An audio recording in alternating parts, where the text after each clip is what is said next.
wanted to take a minute and do a little overview of the MP6X motion control system.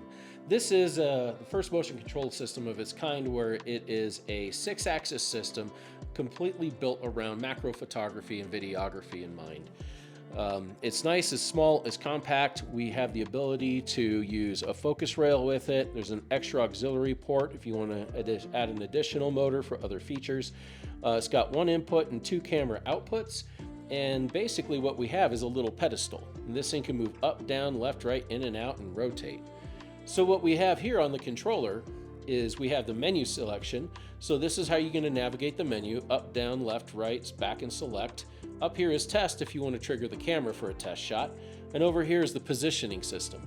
Now at any point, if I want to position this, all I have to do is hit one of these buttons and you'll see that it moves over to the left or to the right. Counterclockwise, clockwise, up, down, and forwards and backwards.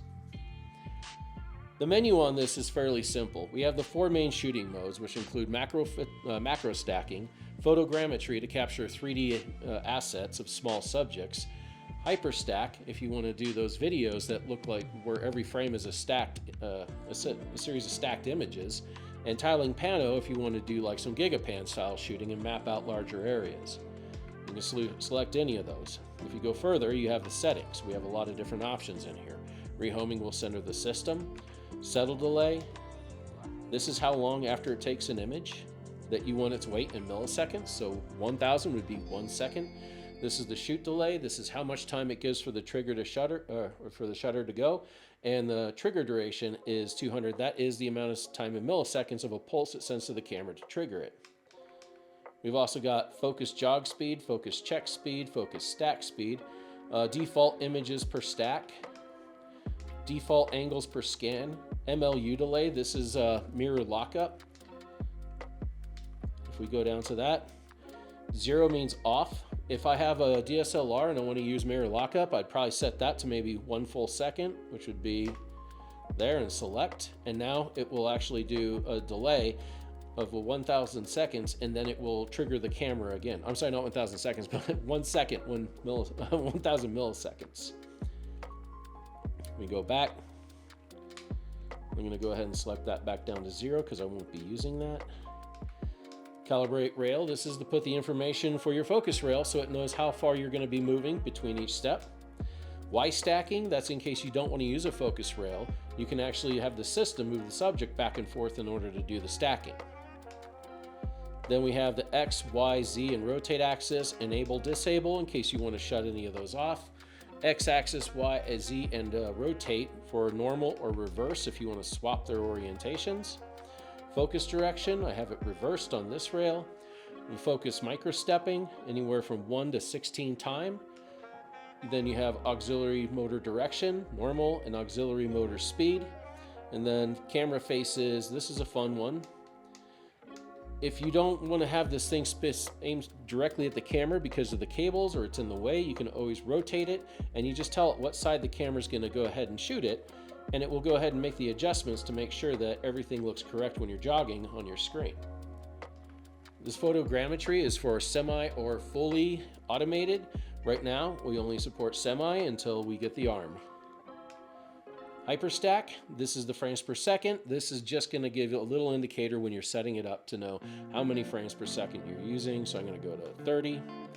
And then the type of rail that you have. Right now, I've got a couple of different ones programmed in there, like the Wii Macro or the Stack Shot, and it will know how far it's moving the rail. And that's pretty much it. We don't have a whole lot. So for the most part, this is really an excellent positioning system. You have very good control, and if you feel that you're moving too quick because you need to make a critical adjustment, especially since right now we're at 1-time magnification, if this was at a 5-time magnification or a 10-time magnification, this movement might be too slow. As you can see, I apparently changed the front setting. Let me go back and put that back real quick. Very easy to use. There, back. So now if I go here, that's moving correctly. Let's say this is too fast because we're at 10-time magnification. It's just whipping by the screen. You can increase the magnification by pressing mag up. Now if you go back and forth, it's heavily dampened. And this goes all the way up to 20, and at 20 it's actually fairly comfortable moving around at 50x magnification to frame your subject and get it set up to how you want it. It'll get to the point where it doesn't even look like it's moving.